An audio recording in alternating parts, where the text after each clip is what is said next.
today. Pay my respects to their elders past and present and the elders from other communities who may be here today. So we're about to begin, but before we do, just a couple of housekeeping points. We will please keep our phones on silent throughout the launch today, but please feel free to share on your social media channel of choice if you wish. Behind us in the cafe are toilets if you need them. Following the launch, we'll have book sales and book signings. Could you please take your book up to the front and purchase it first, and then bring it down, and Dr Mark will sign it for you down here. The last thing as well is that you're finished with your glass, you can return it to the back counter. Now I'd like to hand over to Dr Joseph Scroy to kick off proceedings.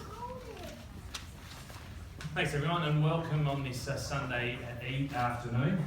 My name is Joseph Scroy. I'm an obstetrician, gynaecologist and fertility specialist, and so some of the aspects of the book are certainly pertinent to my patients, and I know that a few of them have already purchased the book, which I'm hoping you guys do as well. It's with great pleasure that I introduce Nathan Curnow, who's an award-winning writer, performer and past editor of the iconic literary journal Going Down Swinging. He's the author of 5 books of poetry, including the Ghost Poetry Project, Radar and the Apocalypse Awards. He's a recipient of the Josephine Aldrich Poetry Prize. His work is featured in numerous anthologies of Blank Ink's Best Australian Poem series, and was most recently projected onto the Mining Exchange building as part of the White Night in Ballarat. He currently teaches creative writing at Federation University, and he's the father of 4 daughters. So I'd like to welcome Nathan.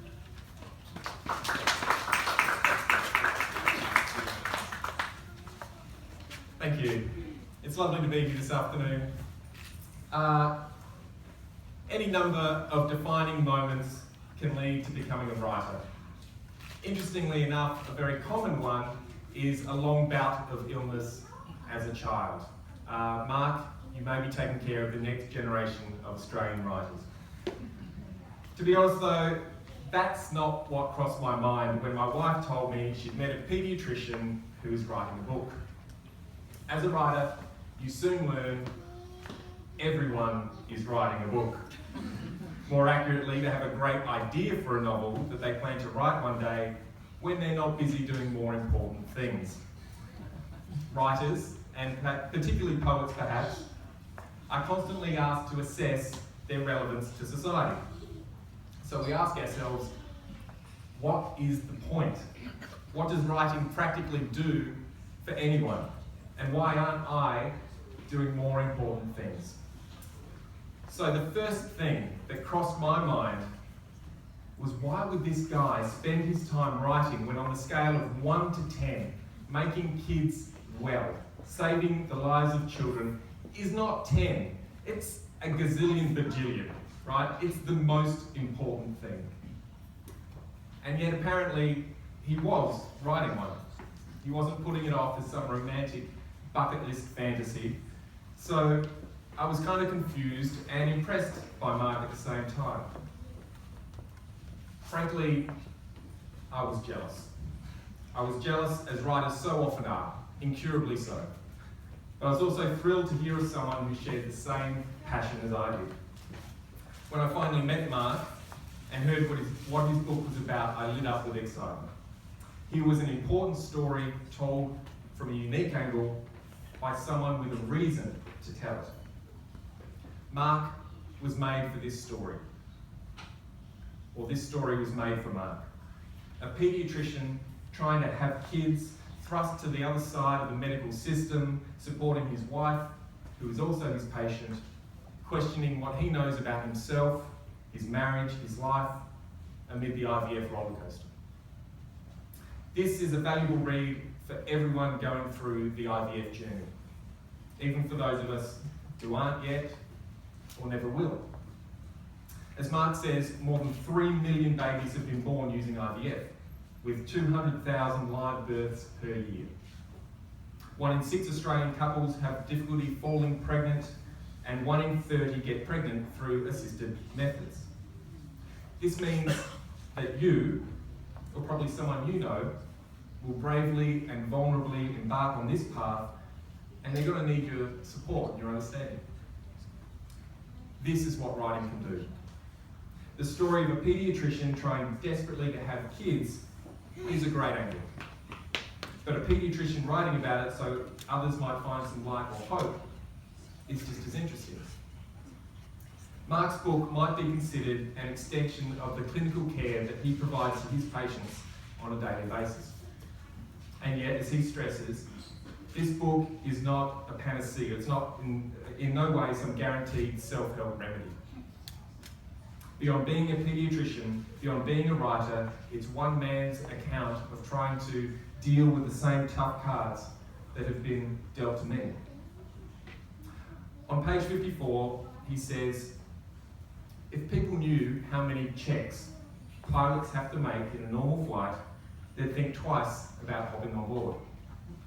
Now, do it on a plane slightly different from the last, with buttons not quite where they were yesterday, and that's medicine. With that, it comes back to trust. So in what do we trust?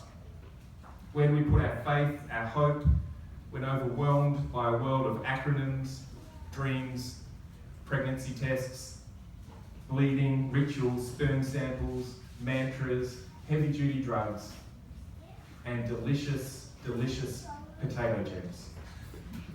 They are delicious, and I know that Suze loves them because of this book.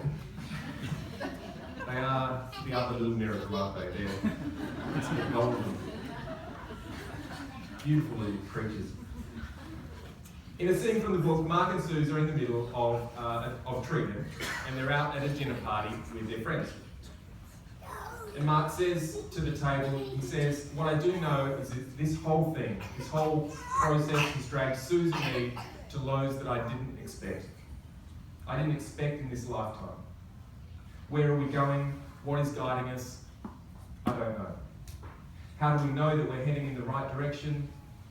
We don't. So what do? We just have to trust. We just have to believe. In what? I don't know. Perhaps all we have is the attempt to keep coming together, no matter how many times our hands slip from another's grip. Perhaps all we have is the support of our friends and family who will hug us and listen. Perhaps all we have when being tested to our core, knowing that we'll never be the same again, is a profoundly cruel and overdeveloped sense of irony. Perhaps all we have left is the story of our courage. It's been said that when God wants to curse a family, he makes one of them a writer. We know that's not true, and it's probably a really dumb thing to say at a book launch of this nature, a book of this nature, but telling the story of yourself and those you love does come with risks. How much do I reveal? Will Suze forgive me if I tell the world about her love for potato chips? Or if I warn them about never arguing with a Brock woman? In meeting with Mark, he told me that everything in the book happened. Although, as I was taking notes for this launch, he kept saying, Nathan, you can't write that down. Which ironically, immediately confirmed the Mark I knew from reading the book. He told me what's the point of pretending, and shared about how being real and open is something that he brings to his daily clinical practice. Again, this book is an extension of that because the Spirit is here in the writing. There is a lovely moment where he says, in this instant, I appreciate all that is good and cruel and even loving in these pivotal moments of life. I feel the privilege of being here, of my job, of being part of this, and of how words, the right words and genuine humanity, can help wounds to scar a little less jaggedly than they might have otherwise. So he shares with us painful moments, the raging arguments, the debilitating worry, and the self-reflection that can't be avoided. Mark hopes this book will find a wide audience, and it deserves it. But another hope is that it will also break down barriers for men. Men, we know, don't have it as tough through this process. The spotlight's not on them in nearly the same way, but nonetheless, it's a heart-wrenching ordeal, and we don't often have a male perspective on it. Mark noticed that while Suze had a pile of books on her bedside table to read, there weren't any there to help him. The only reading material he had was in room 2 in andrology, the tattered copies of Ralph, Penthouse and MILFs in Heat, which were there to support him. He talked about MILFs in Heat quite a bit. So I had to do my research. That's what I do for this. It's a gripping read. It's and then all of a sudden very shallow and very shameful in many ways. But that research is ongoing. Just to let you know. Mark says it's hard not to let pregnancy become a big deal. Sometimes even if you don't dare dream, you do anyway. Dreams are a bugger like that. Mark, it's hard not to let this book become a big deal because it's terrific, it's important, and you deserve to have big dreams for it. He does, by the way. I saw his publicity spreadsheet on his laptop. It was colour-coded and everything. It was like a rainbow pride march. I mean, it was. And Ellen's name was down the bottom of it, so I'm pretty sure he'll be appearing on her TV show pretty soon. It's great to see the press you've had already, Mark, and there'll be more to come, I'm sure. This is a story of Susan Mark. By the end, you will know them as 93846, but it's my honour to know them as friends, and it's an honour to declare A Time for Grace launched. Congratulations, Mark.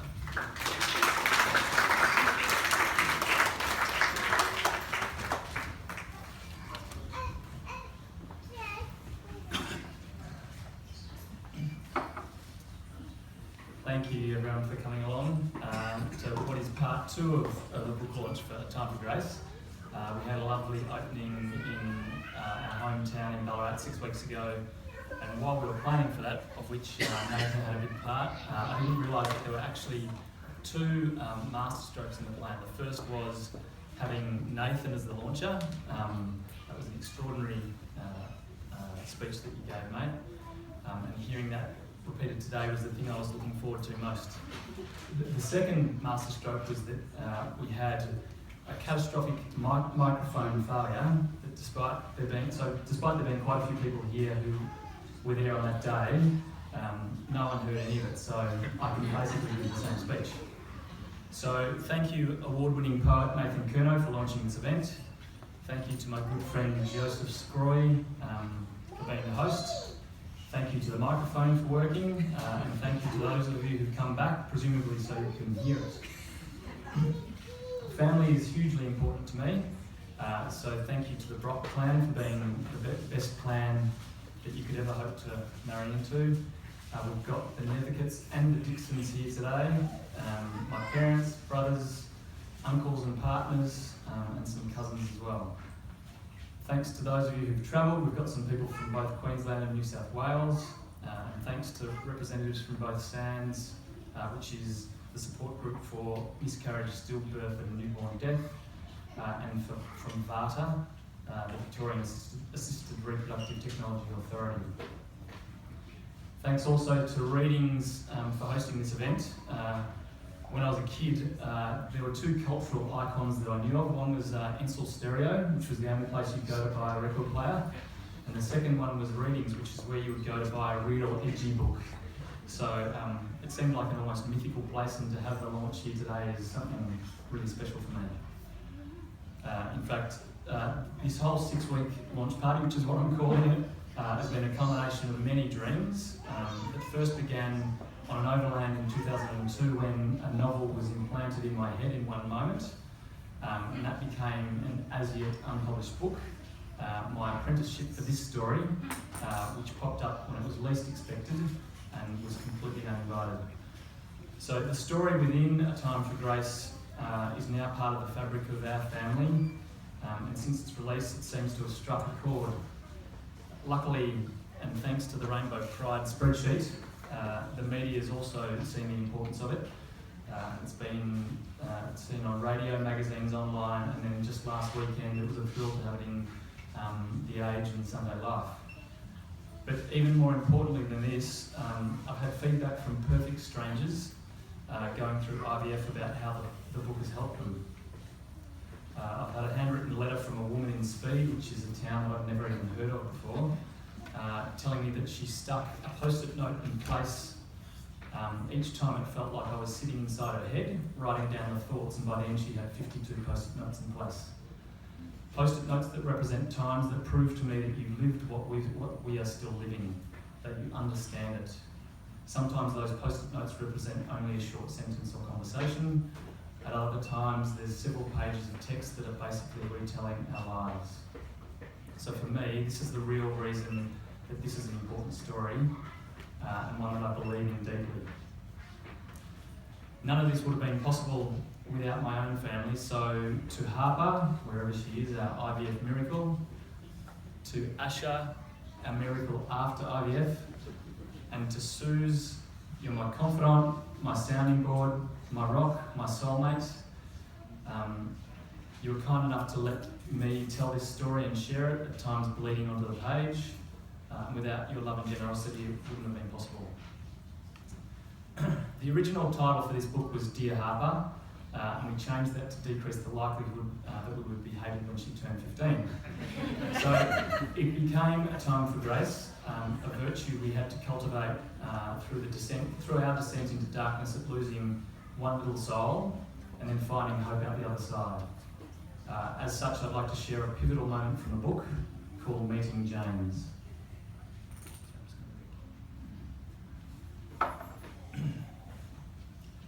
This whole process, this pregnancy thing, has taught me a lot about humility. Nothing in my life has ever been quite as confronting, as directly challenging to my sense of worth as this ride my sweet wife and I are on. I've had things come and go that have made me wonder about who I am and what I'm made of, but generally, I've been able to go to sleep at the end of the day knowing I have what it takes. But this entire cascade of events that began with the act of Suze getting pregnant, through losing that pregnancy, to learning that we might not be able to get pregnant again, has taken us all the way down to the bottom of the valley. In that valley, Suze and I have had to stare deeply within, to look at ourselves, at each other, and face a simple question with very humble hearts. And the answer to that question is this: yes, we will fight. We will do whatever it takes to have kids. Yes, we will medicalise it. Yes, we will surrender our bodies to science so that we can be given a chance of having children. Yes, we will surrender our innocence, and along with it, the assumption that having children easily, seamlessly, is our right. That last idea has long since evaporated. A stern teacher has checked our maths assignment and shown us that the figures don't add up. We're going to have to repeat the course and resit the exam. So we do what we are told. With humility, we do what we are told. We stand there in the lift as it takes off to the top floor. My stomach lurches in that way that it does, feeling like it might fall through my boots. It's funny how used I am to this feeling now. When it never goes away, that's called being barren. I look at Suze, no higher than her shoulder. I don't want to make eye contact. This isn't a moment of solidarity, it's a stolen glance. I realise how furtive I've become, how furtive our relationship has become, a symbol for everything. It's like it's all built on shifting sands, and to stare it in the face risks dissolving it to nothing. But standing here, there is one thing I do note, and it's undeniable. It's the space between us. There are studies looking at elevator behaviour, at how close we are comfortable being with complete strangers. Our personal space sits around us like an ellipse. We're not very happy when people get too close from in front or behind, but we will happily stand next to someone we've never met. Except for us now. We're not even standing as close as strangers. There's something between even us. I look again. This time she catches me. Her eyes say something, but I can't quite read it. The lift dings and it opens. And she's out before me, leaving me standing there. I catch up in the next few steps, and together we stand as I knock. For a moment, I feel her cool hand squeeze mine. The door opens, and as we walk into the room, I hold my breath. Suze hasn't seen either of my brother's new babies yet. I know how hard it has been for her, how emotionally challenging to have both of her sisters-in-law pop out a child within a fortnight of each other around the same time we would have had things worked out differently. "Hello," my mum says, welcoming us in. Everyone stands. We enter the hotel room filled with grandparents, parents, a sister, and now an uncle and an aunt. My mum takes Susan a hug, and my dad does too, both wordlessly loving towards her, knowing how hard this must be. "Come on over and have a look," says one of my sisters-in-law excitedly, directing the comment straight at Suze. I pause for reaction. "I'd love to," says Suze. "Nice digs," I say to my brother. "Yeah, they like to ship you out of the hospital as soon as possible. Don't know that this is the hospital I'd choose, but it does alright." "Nothing on the Sofitel," yells out my sister-in-law. "Well, the room is smaller, sure, but the meals are okay." "Yeah, but they make you pay for the movies," she says in her texting tone. I look across at Mum, sitting perched on the edge of the bed.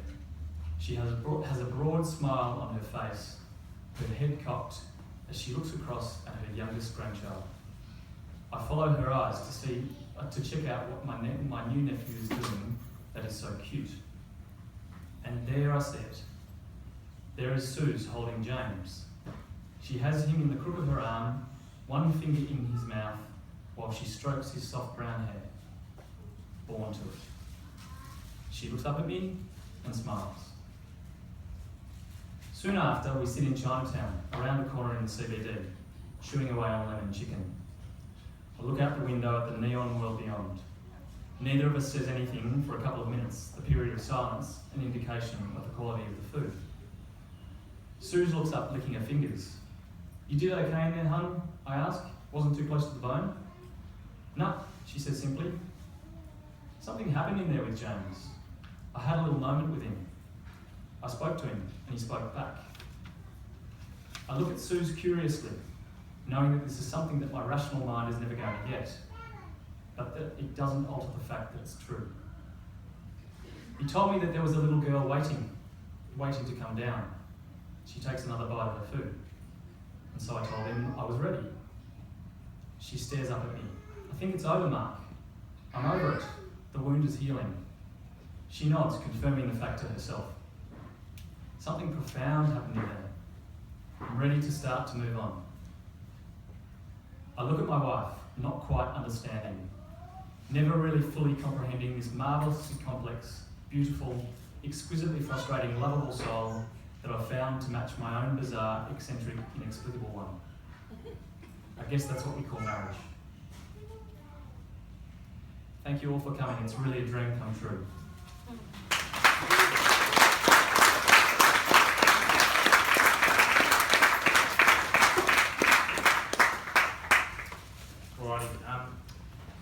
I'm quite fortunate, or maybe not so fortunate, to know that a lot of couples who go through IVF go through a lot of difficulty. And every single time an embryo is transferred and that embryo may not achieve a successful pregnancy, there's a lot of stress and pain that happens between not only a woman and her partner, but even a woman and her family. There's a testimony to Mark and Suze that they've been able to get through that, and it's a testimony to Mark to be able to write about that journey. Mother's Day is 2 weeks from today, and what a wonderful opportunity to be able to present your mum or someone that you know that is going through the journey of becoming pregnant, or alternatively throughout the journey of IVF with a book that sort of chronicles the struggles. And sometimes people feel that they're on their own, that they're going through it by themselves. They don't tell people about the journey that they're going through, and it's nice to know that there are other people that have gone through it and survived it. So I encourage you all, of course, today, given the fact that it is the launch of the book, to purchase a book, and obviously Mark will be available for signing thereafter. So thanks once again for coming today, and good luck for the rest of the evening. It's plenty of things.